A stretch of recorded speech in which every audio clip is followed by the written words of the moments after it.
Welcome to the Default Profitable Podcast. You're listening to the next episode, and today we're going to talk about what it takes to start, grow, and run a small business services business. We'll be talking about some successes, some failures, and some actual stories from an actual business owner. I'm your host, Matt Nettleton, and today my guest is Scott Hill. Scott, welcome to the show. Thank you, Matt. Good to see you again. Good to talk to you. Yeah, so here's the funny part. This is only the third episode out of 90 where the business owner has not been in Indiana. All right. Well, I think I made the cut because I lived in LaPorte, right? That's the only way I made it? Or something? Yeah, so you grew up in LaPorte. We're going to count that. Honorary Hoosier. But honestly, we've known each other since the 80s when we played football together at Columbia. Yeah, it's been crazy. It's been a while. So while you and I know each other, why don't you introduce yourself and what your business does to everybody that's listening? Yeah, so currently, and since 2017, I have started and operate a all-in-one marketing platform, and we actually serve mainly service-based business owners, and our goal is to help them get complete control over their marketing and sales process. And typically people use the phrase sales and marketing. We twist it because we want to be in word and deed, like sort of cart before the horse or horse before the cart kind of mentality where you got to market first before you can sell. So we twist it just to be sort of consistent the way we kind of teach our clients. So, all right. And so you said since 2017, how many businesses have you started actually? I personally have started more than 5, and I say that because I've had a couple failures along the way, and I've had 3 success stories out of those 5 where I've successfully started the small business, and my definition of success is I sold it for a profit. So okay, so why don't we walk through? Let's walk through the ones that you've sold, we can walk through all 5 if you want. All right, yeah. So what was the first one you started? So the first one, I'll try to find the most hilarious story out of each one. The first one, I was started on the internet back in 1997, dabbling around on the internet, and I came up with an idea called TuneInSports.com. And it was designed to be the authoritative source of everything you wanted to know about before the game and after the game. So like where to buy tickets, where to listen to it on the radio and all this stuff. So I started fooling around, and I literally built this page early on the internet with a calendar of the entire year, and you could click on the day and get the sports activities for the day. And I actually printed a book that was the complete U.S. source of all the sports radio stations, and I called it the Tune In Sports Guide. It was this printed book you could put in your glove box, back in the day where you actually And so you could go by, and if you were in Wichita, you could see the sports stations in Wichita, and you could tune in because it was all AM radio back in sports, and sports radio was just starting to get, ESPN had just started. So anyway, I had this site. It was in obscurity. I went to a site that was like this site where people were interacting. This lady had written an article about how the niche business will win eventually on the internet. I'm like, well, hey man, I got a niche business. Check it out. A VC guy in California saw my article. 2 weeks later, made an offer to inject VC money into my business, and I was off and running on that business. That is not one of the success stories, by the way, though, because eventually what he did was he was willing to give me enough money so I was just gasping for air the whole time. I never had enough money to build the business. Yes. And so eventually we sold it. Do you remember Arthur Treacher's restaurant? Yes. We sold it to the investment group that also owned Arthur Treacher's restaurants for about 1 million shares of worthless stock. It was ultimately worthless today. So that was my first entrepreneurial effort. And then a buddy of mine I grew up with in Buffalo was the first successful one. We built a comparison shopping service that appealed to auto, home, and life agents, and we would generate traffic for people who wanted quotes on those. We would sell that information that people wanted quotes on to more than one agent, ideally, typically up to 3 agents in a local metro, and they would fight to their business. We ended up selling that business to the the biggest competitor in the industry at that time, which they were called NetQuote out of Denver. So that was my first successful business. All right. That's two. That's two. That's the second. That's the first successful one. The second successful one was after I sold that business in 1997. When I got married, my wife bought custom slip-covered furniture from Crate and Barrel, and it was called the Spinnaker line. Like several years later, she called up and she said, "Hey, I want replacement slipcovers." And they said, "We've discontinued that line, and you can no longer buy the replacement slipcover." And I was like, "What? That makes no sense to me." Bridget literally got off the phone, told me that story, and I'm talking within seconds. I created an idea called Fabric and Frame. That was the working name. Furniture forever, slipcovers whenever, which is what it was. But I was in a business. I was doing executive search. And so it was sat on the shelf until 2005 when I sold that insurance shopping comparison service. And then I started that business, and I ran that from 2005 to 2011, and I sold that successfully. Nice. So that was the second one. And arguably the one I'm doing now is the third one. This is All the right. third successful. I haven't taken this to completion because I don't want to sell it, but it's profitable. I've achieved what I never achieved in any of the other businesses, which I've converted from just running, quote, a mom and pop to more of an enterprise, which I'm really proud of the fact that I finally built a business that is approaching the status of it working without me, which, as you know, being a coach, that's a difficult thing to do. Yeah. So all of these businesses, well, every business starts for one of two reasons. Either you have a passion for the topic, or you see an economic opportunity that you can make money in. And you might not be on one end or the other, but you certainly are always going to go to one end or the other. Yeah. If you had to look back, it seems like the businesses that you started were interesting, but really were opportunities to make money. They were, but you know what? If I look at it and I analyze it as aggressively as I can, it was interesting. There's such an eclectic group of businesses. Like there's no one industry I'm in. So it was more like I was motivated to solve a problem. Like I saw a problem. In the case of the Tune In Sports, I was literally looking for ways to find the information I needed. I couldn't find it, solve a problem. So let me see if I can solve that problem. The comparison shopping service, my best buddy from high school was in an agency, and he had built the agency's first website back in 1998, right? And so he's there, but he's built this thing, and they start getting people asking about auto quotes from California, and he goes to his agency owner. He's just an insurance agent in the agency, and he goes, "Hey, man, we're getting like questions from people all over the country now. Should we fool with this?" And the owner was like, "I don't want to fool with that. I just want to be in Western New York." And so he came to me. He goes, "Man, I'm seeing this thing. Do you want to pursue it?" I'm like, "Yeah." I didn't really, why not? And so it was, again, solve a problem. And then the other one, as I mentioned with the furniture, was solve a problem. It was my own personal problem and my wife's problem that we wanted to update our slip-covered furniture. And why on earth would they not still have the pattern available? You know what I mean? Why would they not do that? Yep. Solve a problem. And they all turned out economically well for me, and even including MarketmyCO is the result of wanting to solve a problem in my own life, which was I was running a business brokerage company at the time, back in 2017, and I was struggling to keep control of my leads, manage them, and convert them because I did not have a software program that would let me do it all in one place. Right. And I went on search of that solution and became, like you were saying, more passionate about the solution I found than the business I was in.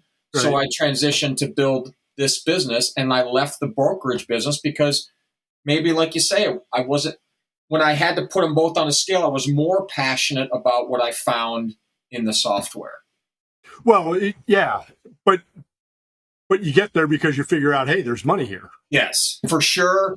I had to feed my family. I had to be economically viable, and all three of those opportunities presented that fact. That opportunity. Now that's another thing, because when we caught up last week and how you got here, and we started talking, and you said something that was interesting to me because it's something that I can say honestly about myself, and Rich Pinola, who we also played football with, Sure. can say about him. And being self-employed and owning your own business allows you to make some choices for your family. Yes, sir. Yep. And that's one of the things that I think, it's easy to take the corporate gig, travel around the world. And certainly we went to a school that would afford us opportunities to take that kind of job. And we know people who have. Yep. But being around your kids and watching your family grow and develop is actually more important to a lot of people. Yes. And being self-employed involves sacrifices, but one of the rewards is you get to be around your kids and watch them grow. Yeah. Yeah. That even having you go through it starts to like well up the emotion in me about how important that was to me. I was not going to let those 18 years. And, when my first son was born till my daughter's 11, we're talking about a 30-year period of active parenting. I just didn't want to miss, man. I did not want to miss that. And it meant so much to me. And I was willing to make the other sacrifices, the lack of like maybe a career accolade that I may have if I pursued a career that would allow for that stuff, the financial sacrifices, all the things that I see other people having, but I don't know what they're sacrificing in their homes. I know what I've had to sacrifice, and I'll make that trade. I'll make it all. Having to do it all over again, I'll make the same trade. Well, so I coached my son's football teams and my daughter's soccer teams a lot. Yep.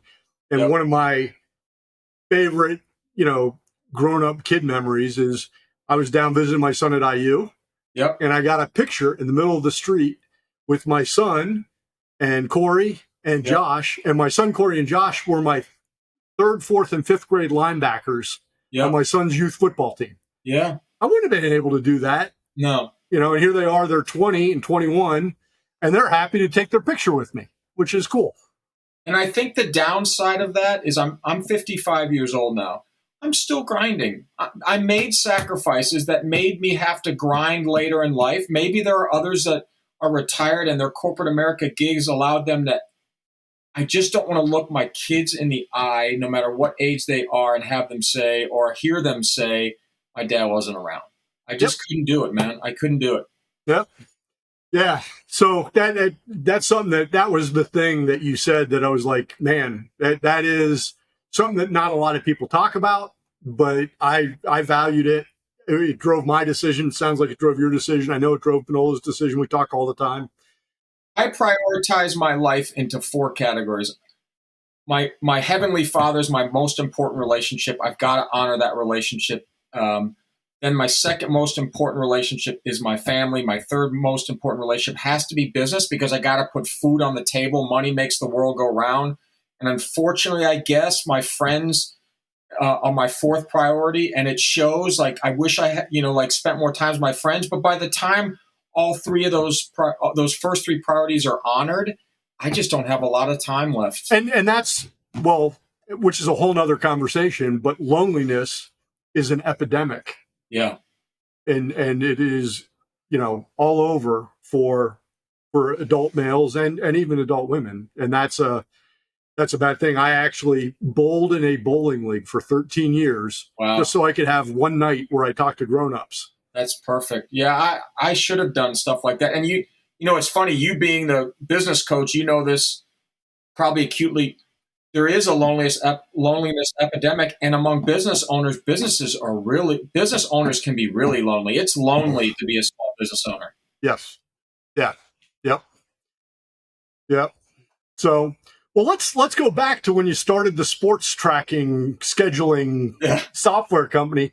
What was it that you didn't know that if you had known it, it would have made you more successful more quickly? That you're not a real business until you have a staff. Like you have people who can do jobs for you and you can delegate. I wish I knew how to delegate. I wish I had learned to be a better manager back then. I wish that I had had a business coach earlier, because a business coach 3 years ago made me re-say what I said to him, which was, I'm a business owner. I said, I'm an entrepreneur or something in one of our discussions. He goes, hold on. you are not an entrepreneur. You can't call yourself an entrepreneur until the business works without you. I'm like, and then he held me to the standard. And every week he would hold me to the standard. And so I pursued that standard. That's a transformational learned lesson that I didn't know when I started. Yeah. So a couple episodes ago, I interviewed a guy who helps people buy franchises, and he talked about the importance of not buying a job.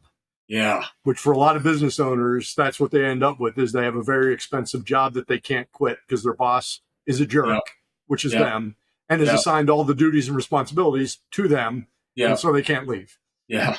So, and that whole, I didn't learn this till later in life, which if you have a business like that, that's a job, the JOB is just over broke. Yep. JOB. So like when you have someone telling you those things and reinforcing those things, and you start to, I also learned a cool analogy that a tree has only two choices. It either grows or dies. Yep. A tree never stays in the same place. Those are the types of lessons I wish I would have learned and internalized, because I would have been way more strategic and motivated to make that happen. But I was 27 years old, just like, yeah, I'll start an idea. And I didn't know what I was doing. Yeah. Yeah. Yeah. So you exited. Yep. How much of your success when you sold for your Arthur Treacher stock, how much of your success handicapped you in your next business? It didn't handicap me at all, because it was zero. Like, I looked at my wife, I'm like, this is worthless. There is no money. The exit was an exit only in formality because I had to do something else. And so Yeah. I immediately latched on to my buddy's idea of starting the insurance comparison shopping service. And that took off to the tune of, I think we were at $95,000 a month in revenue within like 18 months. And I had two other partners, and that was providing incomes for our family. So we were on the right track at that point. But because of that exit, I was more motivated than less motivated.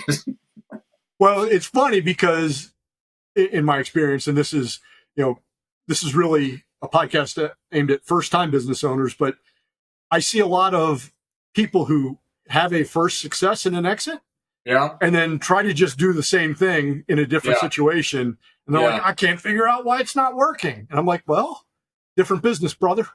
Yeah. And I think I had the complete opposite effect. All the lessons I learned from the tune-in sports thing were the ones I did not want to apply. It was like every lesson from tune-in sports was, okay, don't do that, do this, and so I had a lot of learned lessons that I just needed to 180. So. Yeah. All right. So knowing, it sounds like I know the answer to this, but if you were to go back, if 2024 Scott was to go back to 1998 Scott and say, hey, listen, you'll make it, it'll be fine, but focus on this first, what would that focus be? Cash flow matters. Like cash flow, absolutely. Free cash flow matters. You've got to, your income has to be more than your expenses as quickly as humanly possible, but systematize your business so that you can have people take tasks like quickly. When you start a business, it's just you. So quickly systematize parts of your business that you think you can hand off to somebody. I think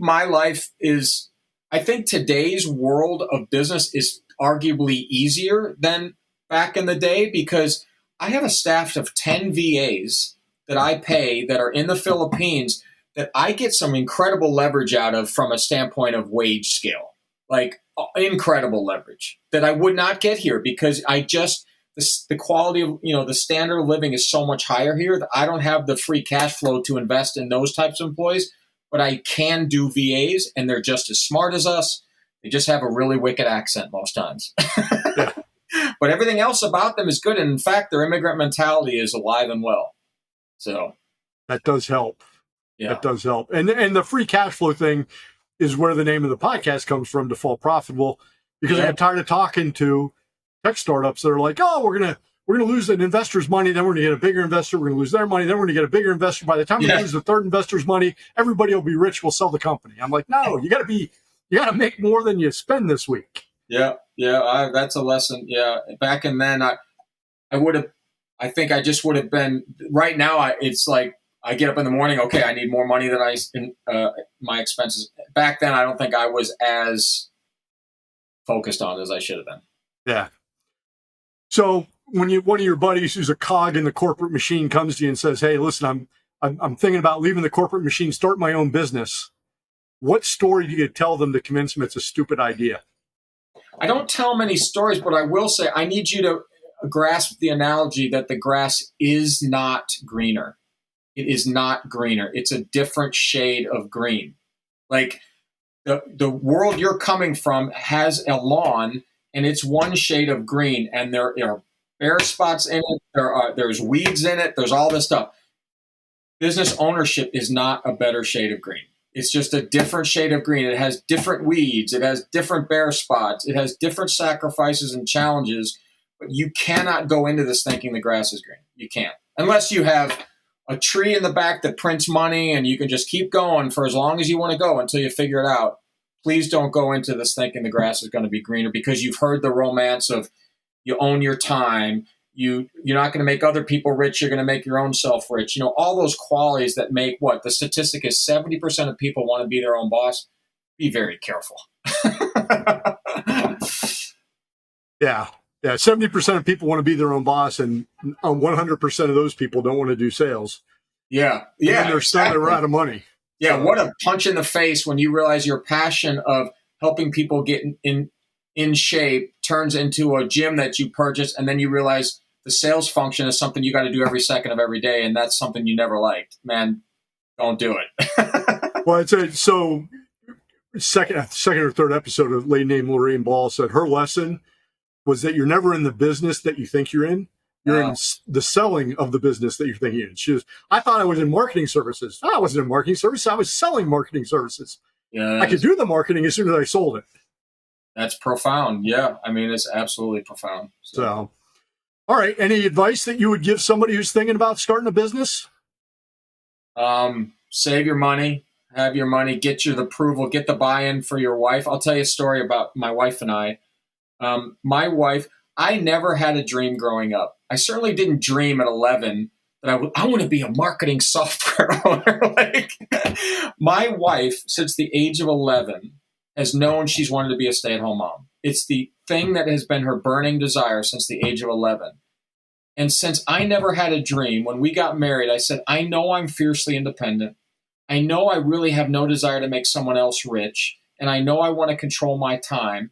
And if I can be a business owner and I can be at home, then as the stay-at-home mom that you want to be, I'll be able to stay at home and watch a kid maybe temporarily while you have to go on a field trip or things like that. In order to create that flexibility to help you live your dream, I probably need to be a business owner. I need to control my time. And it's part of what I want to do as a father. I want to be present. So if I can bring home the money legally and pay the bills legally, then can you leave me alone? As long as I show up with the monthly expenses every month, leave me alone and let me pursue my activities, and you can live out your dream as a stay-at-home mom. And she said, deal. And so since 1996, when we got married, we've been agreed to that deal. We've been executing that deal for better, for worse, for ups and downs, for richer, for poorer. But so far, so good. And that's, I think the advice then is, get buy-in from your wife, make a plan, and get buy-in, and be willing to look each other in the eye and say, we both agreed to this, but and maybe there will be a time, thankfully, God willing, by the grace of God, this deal has been held intact for this number of years. So yeah. Well, that is good advice, because nothing kills marriages more than small business ownership. Right.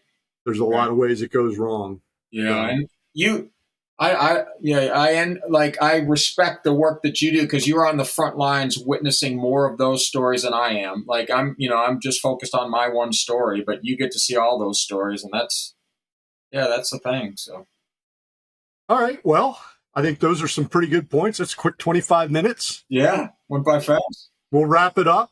If anybody wants to learn more about Scott, his software, or his company, there'll be information in the show notes at defaultprofitable.com. And as a listener, there's 3 ways you can help us grow. Hit that subscribe button wherever you listen, leave a review, or if you hear something interesting, share the episode with somebody that you think would benefit. Scott, thanks for being a guest. After 20 years, we finally caught up. Yeah, man. Good to see you again. Good to see you. And for our listeners, we'll be back next week with another episode. Until then, stay focused, keep working, stay profitable.